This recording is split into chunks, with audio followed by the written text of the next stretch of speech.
Hey guys, it's me Genjo, your Bisaya reader, and welcome to another video. And for today, I'm going to do a very short, but I think an important video that I hope if you're watching this, you're going to learn something by the end. In the past few days, I've been seeing a lot of people on social media, especially on Facebook, on local group for bookworms here in the Philippines, where people or readers are arguing or bashing other people when it comes to reading preferences, when it comes to the books that they love or the books that they hate. And these so-called dramas are something that I really find toxic in the book community, and I think and I hope it stops. I myself did it before. Trust me, I know all of us at some point did it also. Let's just put it at the table. But it doesn't mean all of us are doing it. It doesn't mean it's acceptable. It doesn't mean it's right. It needs to stop because it's not right. That's the bottom line. I have learned it the hard way. Years ago, as a reader, I was really vocal out there on social media on the books that I hate, on the genres I hate, on the book categories that I hate. And I wish during those times I have someone who educated me, who helped me learn these things that I'm about to say.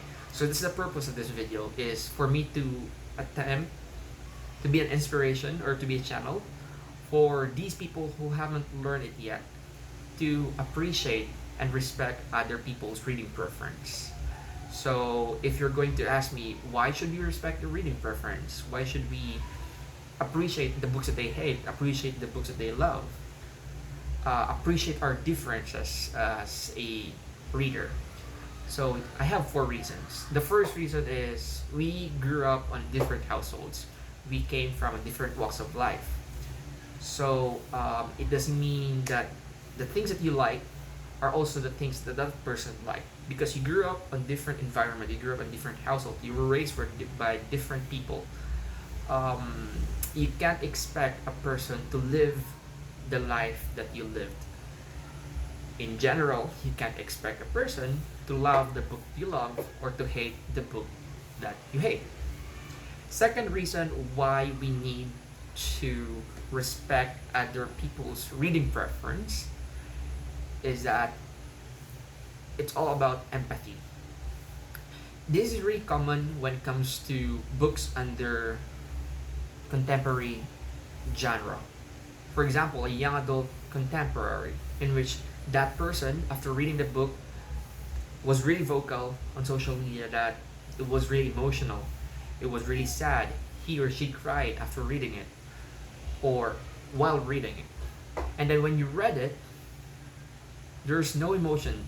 The book was not able to make you cry, the book was not able to make you emotional, and you wondered, okay, that was bad because you were expecting something. Again, it's all about empathy. Empathy is probably that person who had a lot of emotions from reading the book was able to empathize to the characters. For example, if the main character or the characters in the book are experiencing grief or lost a loved one, and then that person who's reading the book also experienced the same thing, that losing someone, experienced grief. So trying to connect to the main character actually makes the reading experience more special. And the main reason why maybe you were not able to empathize because you still haven't experienced losing someone. So again, it's all about empathy. It's all about how the reader connects to the main characters. And not all of us will be able to do it because again, we do have different experiences. Third reason is the plot driven and the character driven. These two terms, before I proceed, I just need to differentiate. Plot driven style in a book is where it's really common in science fiction genres or fantasy genres. Plot driven is where the book progress based on the plot. The book progress based on the development of a very simple plot into a bigger and multiple plots, and from a very simple problem into a bigger problem and how these problems are being solved. It's the sense of satisfaction, it's a sense of surprise, like a wow moment, plot twist. Those are the very basic elements of a plot-driven book. On the other hand, we have the character-driven book. It is very common on contemporary genre, in which character-driven book is it's focused more on the characters itself, how the characters evolve, how the characters develop. I'm not saying fantasy and science fiction does not have a very good character development. They actually do, but on character-driven books, it's more refined. I think it's you can actually really it really stood out. For example, on character-driven book, most of the perspective of the characters are first person. You'll be able to see how the character thinks, what the characters are feeling, how the characters reacts, what are the motivations of the character, the daily lives or daily struggles of the character, the relationship of the characters towards each other, the conflicts of these relationships. Those are character-driven elements. And if you are a plot-driven reader and you read a character-driven book, that might really affect your reading experience, and also the other way around.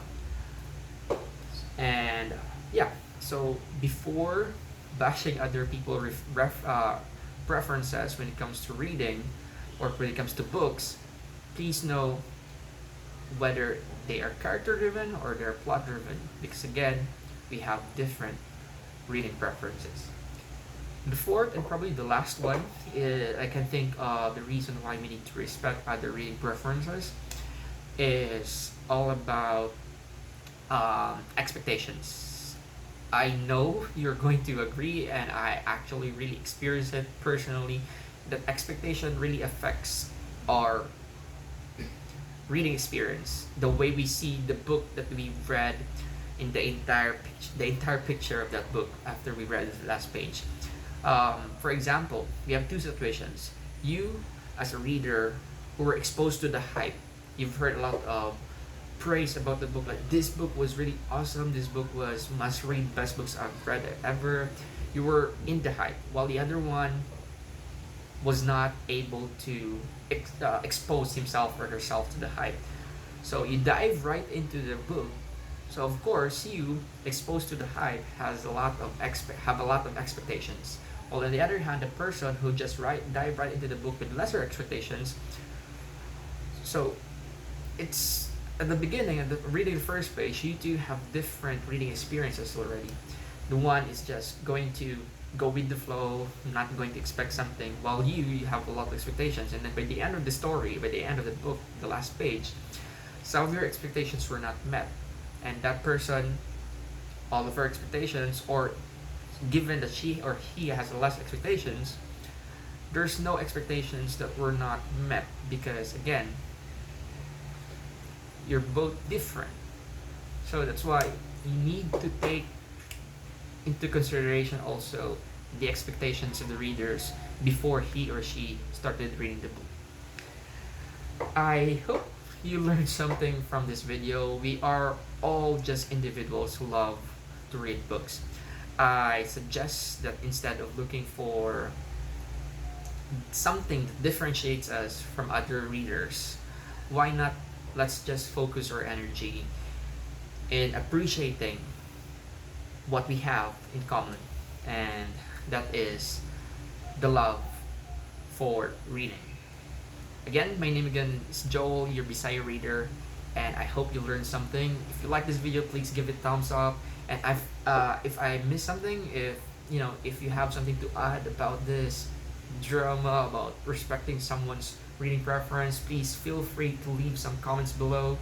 Don't forget to share and subscribe. This is me again, Joel, your Bisaya reader. Take care and keep safe. Bye bye.